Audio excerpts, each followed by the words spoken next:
छत्रपती शिवाजी महाराज की, राजमाता जिजाऊ महासाहेबांचा, जय भवानी, जय श्रीराम, भारत माता की। राजमाता जिजाऊंचा 426वा जन्मोत्सव सोहळा सिंदखेड राजा इथं कालच पार पडला आणि त्याच भूमीमध्ये आज मी आपल्या समोर या पवित्र परिसरात आज उपस्थित राहण्याचं भाग्य मला मिळालं। त्याबद्दल मी आपल्या सगळ्यांना धन्यवाद देतो, आपले आभार मानतो।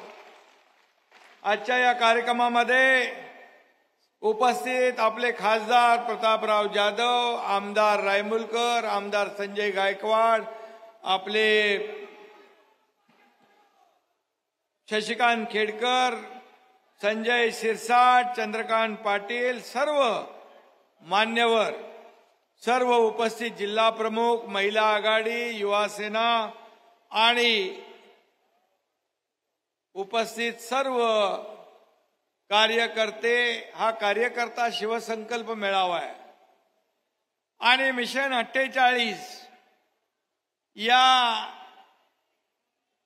उपक्रमाला उपस्थित कार्यकर्ते, बांधव, भगिनी आणि मातांनो, खरं म्हणजे सगळा कोपरा या ठिकाणी भरलेला आहे। एक विराट असा कार्यकर्त्यांचं दर्शन या ठिकाणी मला लाभलेलं आहे आणि एवढे कार्यकर्ते जेव्हा लोकसभा आपली पहिली येते आणि प्रतापरावांच्या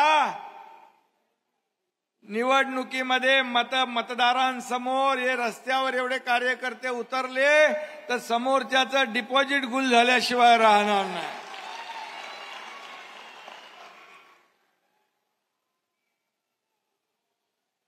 आणि एक जिवंत असं हे सगळा माहोल या ठिकाणी आपण पाहतोय।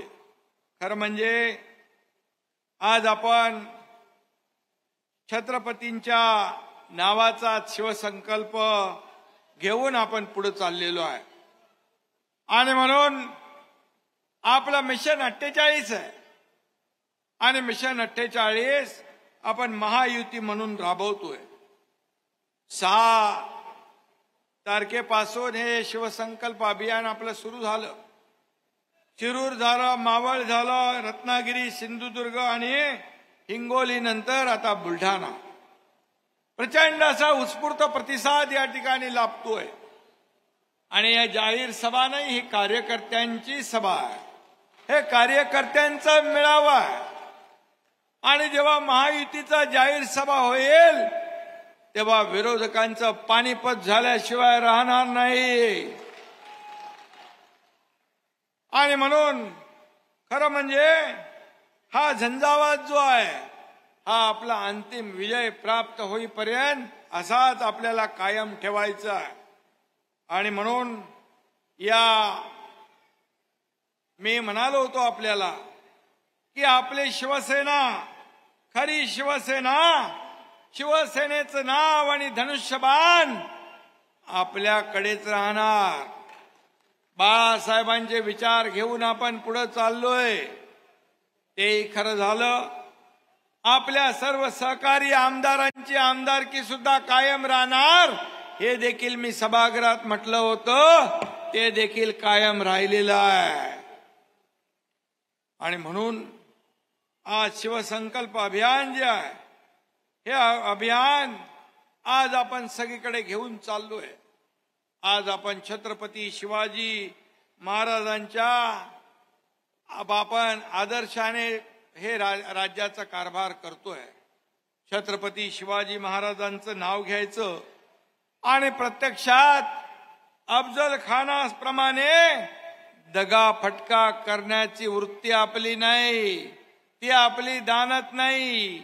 बाळासाहेबांनी ते आपल्याला शिकवलं नाही, आनंद दिघे साहेबांनी आपल्याला शिकवलं नाही। जे पोटात आहे तेच ओटात आहे. आणि म्हणूनच आज या राज्यातले सर्वसामान्य लोक या ठिकाणी आपल्या सोबत येत आहेत. अनेक लोक सोबत येत आहेत. काल परवा झालेला विधानसभा अध्यक्षांनी जो निकाल दिला तो देखील आपण पाहिला. निवडणूक आयोगाने जो धनुष्यबाण आणि शिवसेना आपल्याला दिली त्यावर अध्यक्षांनी शिक्कामोर्तब केलं. मी नेहमी सांगायचो की आपण लोकशाहीमध्ये बहुमताला महत्व आहे, लोकशाहीमध्ये मेरिट महत्वाचं आहे. आणि आता विरोधकांचा थैथयाट सुरू झालाय. ते आधीपासून सत्ता स्थापन झाल्यापासून सांगायचे सरकार पडणार, सरकार जाणार, सरकार पडणार असं करून करून थकले. सरकार आपलं अधिक मजबूत झालं आणि आज या राज्याच्या सरकारच्या माध्यमातून आपण मोठ्या प्रमाणात निर्णय घेतोय. आज आपण अनेक योजना राबवतोय.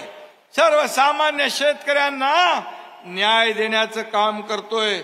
मगाशी प्रतापरावांनी सांगितलं की मोदी साहेबांचे 6,000 आणि आपल्या सरकारचे 6,000 असे 12,000 रुपये आता शेतकऱ्यांना मिळणार आहेत वर्षाला. 1 रुपयामध्ये पीक विमा योजना देण्याचा निर्णय आपण घेतला. त्याचबरोबर या माता भगिनी ज्या इकडे बसलेल्या आहेत त्यांच्यासाठी आपण एसटी मध्ये 50% सवलत दिली.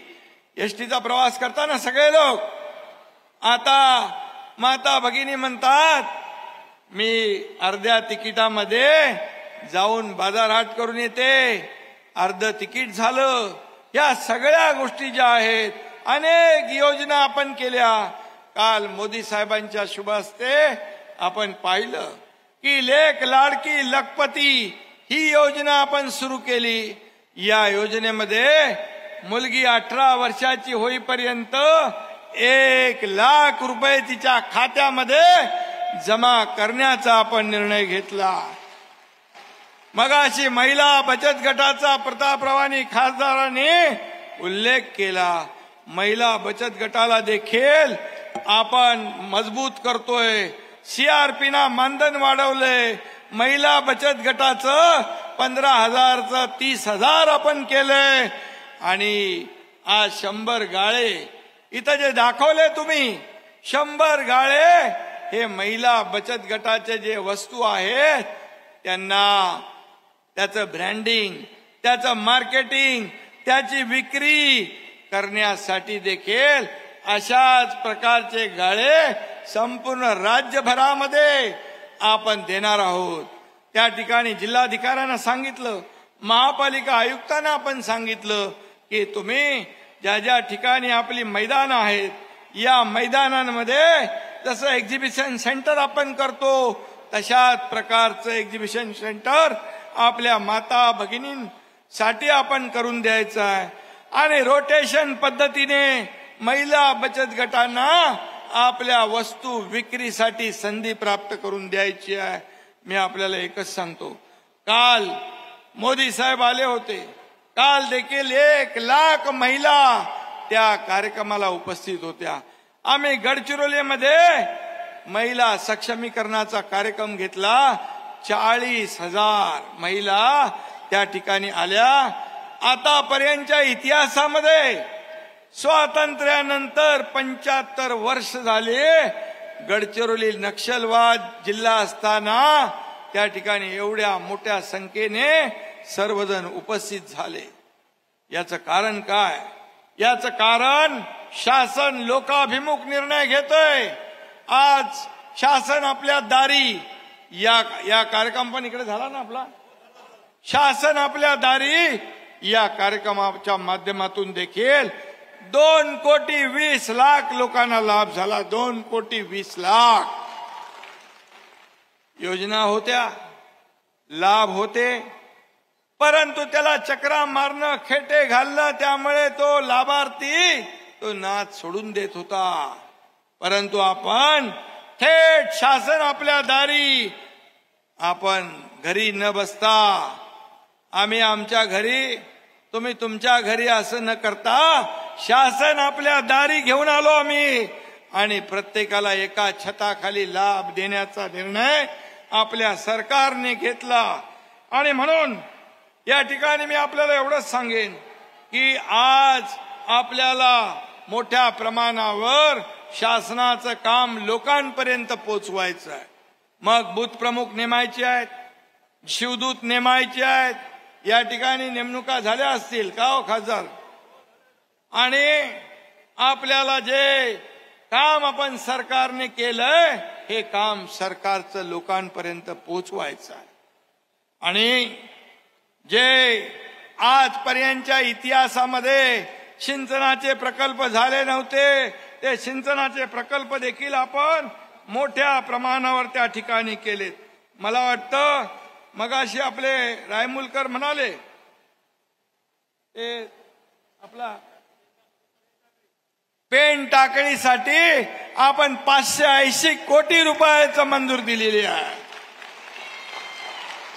आपण लोणार विकासासाठी आपण 370 कोटी रुपये दिलेले आहेत. आणि आता खासदार साहेब म्हणाले खामगाव जालना रेल्वेसाठी देखील सरकार 50% जो आपला हिस्सा आहे तो देखील देणार आहे.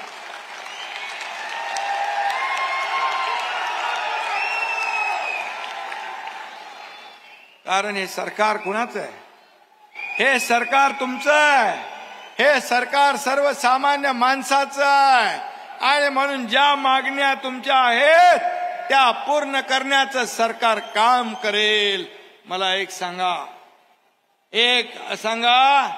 की हा शेतकऱ्याचा मुलगा या राज्याचा मुख्यमंत्री झालेला आहे. तुमच्यातलाच एक कार्यकर्ता या राज्याचा मुख्यमंत्री झालेला आहे. आणि म्हणून शेतकऱ्यांच्या वेदना, त्यांच्या भावना, त्यांचे प्रश्न मला माहीत आहे. आणि म्हणून जेव्हा अवकाळी पाऊस येतो, अतिवृष्टी येते, दुष्काळ येतो, तेव्हा सगळे नियम आपण बाजूला ठेवतो. शेतकरी हा आपला अन्नदाता आहे, आपला मायबाप आहे. त्याला वाऱ्यावर हा सरकार सोडणार नाही. हा शब्द या ठिकाणी मी आपणास देऊ इच्छितो. आणि तुम्हाला एवढं हेही सांगू इच्छितो की काही लोकांनी काल पत्रकार परिषद घेतली आणि पत्रकार परिषदेमध्ये देखील काही मुक्तफळं उधळली. त्याने म्हणाले की घराणेशाहीवर बोलण्याचा अधिकार फक्त घरंदाज लोकांना आहे. घरंदाज म्हणजे कोण? तुम्ही, आम्ही, सर्वसामान्य कार्यकर्ते या सर्वांचा केलेला अपमान आहे. आणि म्हणून आपल्याला मी सांगतो की इतरांना तुच्छ समजणं, सर्वसामान्य लोकांना अगदी ऐरे गैरे समजणं, बाळासाहेब आपले सहकार्यांना सवंगडी समजत होते, सहकारी समजत होते. पण हे आपल्या सहकार्यांना घरगडी समजतात, नोकर समजतात, तुच्छ समजतात, शूद्र समजतात. आणि म्हणूनच तुमची ही गत झाली आहे. आज तुम्हाला या सर्व राज्यातल्या लोकांनी तुम्हाला सोडून दिलंय. आज तुमची परिस्थिती घरकाना घाटका झाली आहे. याला जबाबदार तुम्ही आहात. आता तुम्ही सगळीकडे फिरताय, परंतु हे जर आधी फिरले असते तर ही वेळ आली नसती. आणि म्हणून मी आपल्याला एवढंच सांगतो की काय म्हणून तुमचं योगदान आहे. आमच्यासारख्या फाटक्या शिवसैनिकांनी बाळासाहेबांच्या आशीर्वादाने शिवसेना मोठी केली, वाढवली, रक्ताचं पाणी केलं. प्रतापराव असतील, आमदार असतील, जिल्हा प्रमुख असतील, सगळ्यांनी घरादारावर तुळशीपत्र ठेवलं आणि शिवसेना वाढवली. तुमचं काय योगदान होतं? किती केसेस अंगावर घेतल्या, किती लाट्या काट्या खाल्ल्या, किती जेल भोगल्या. काय योगदान सांगा? आयत्या बिळावर नागोबा, आयत्या पिठावर रेगोट्या ओढण्याचं काम आपण केलं. आणि शिवसैनिकाचं खच्चीकरण होताना उघड्या डोळ्याने तुम्ही पाहिलं. आणि म्हणून या एकनाथ शिंदेने 50 आमदारांना सोबत घेऊन हे धाडस केलं आणि या सरकारला पलटवून टाकलं. या सरकारला पलटवून टाकण्याचं कारण तुम्हाला मी सांगतो. हे आपल्याच पदाधिकारी कार्यकर्त्यांच्या खच्चीकरणाच्या मागे लागले. हम करे सो कायदा. बाळासाहेब म्हणायचे तुम्ही शिवसैनिक आहात म्हणून मी शिवसेना प्रमुख आहे. पण हे म्हणतात मी आहे म्हणून तुम्ही आहात. हे तुम्हाला मान्य आहे का? आणि म्हणून शेवटी कार्यकर्ता ही ताकद असते. संघटनेची, पक्षाची, कार्यकर्त्यांची ही ताकद असते कार्यकर्ता. आणि म्हणून मी एवढंच सांगतो, घरंदाज म्हणजे काय? घरंदाज म्हणजे तुम्ही निवडणूक एका बरोबर लढवली, सरकार दुसऱ्या बरोबर स्थापन केलं, लग्न एका बरोबर केलं, संसार दुसऱ्या बरोबर केला, हनीमून तिसऱ्या बरोबर केलं. हे बाळासाहेब सांगायचे. हे म्हणजे घरंदाज.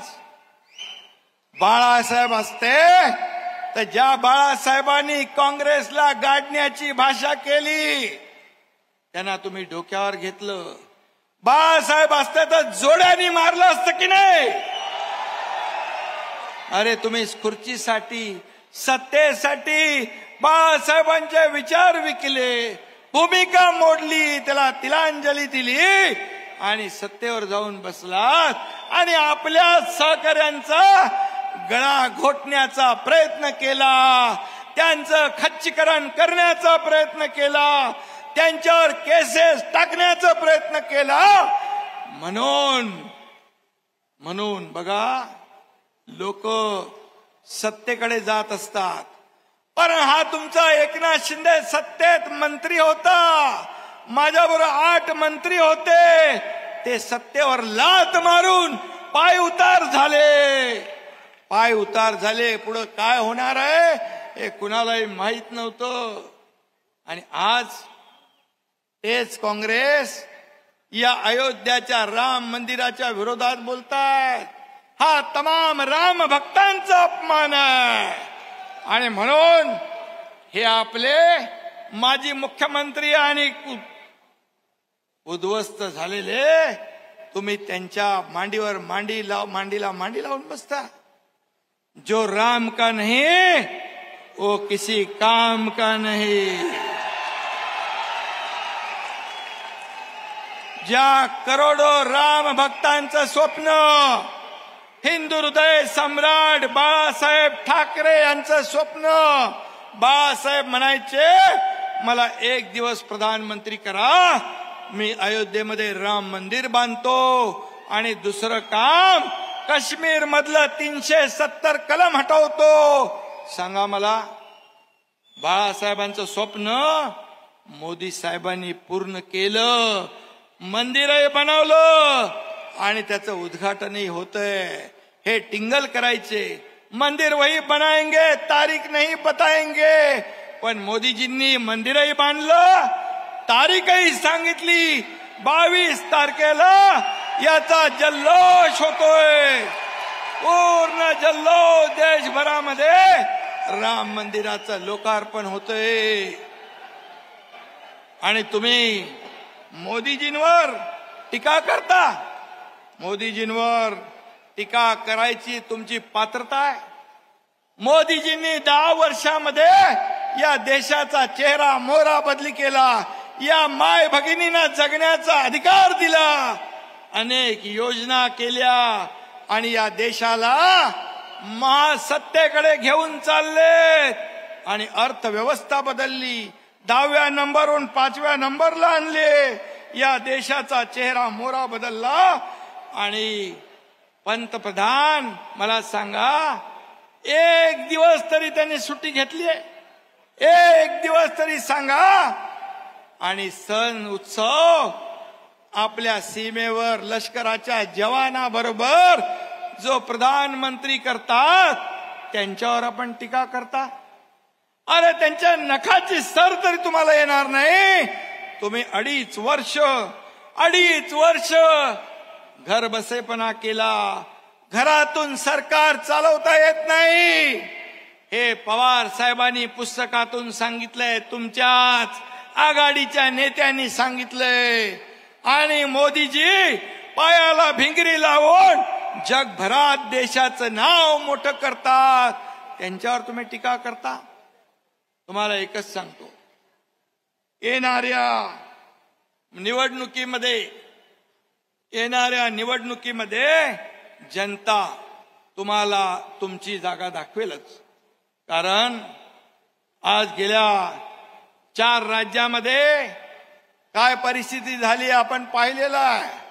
आणि म्हणून प्रतापराव आपल्याला मी सांगतो की यामध्ये जे काही तुमच्या इकडचे प्रकल्प आहेत, मग ते खामगाव जालना रेल्वे असेल, वैनगंगा नळगंगा पैनगंगा नदीजोड प्रकल्प असेल, वयश्री योजना, नारी शक्ती योजना, या ठिकाणी लवकरात लवकर आपलं सरकार या बाबतीमध्ये निर्णय घेणार.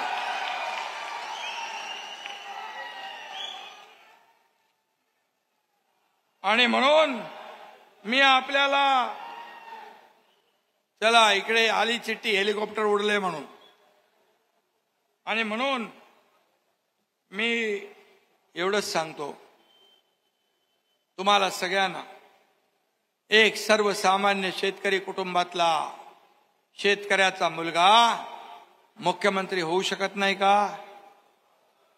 तो हेलिकॉप्टरनी शेती करू शकत नाही का?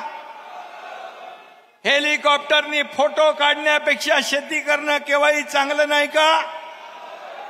आणि म्हणून हे हजम होत नाही त्यांना हजम होत नाही.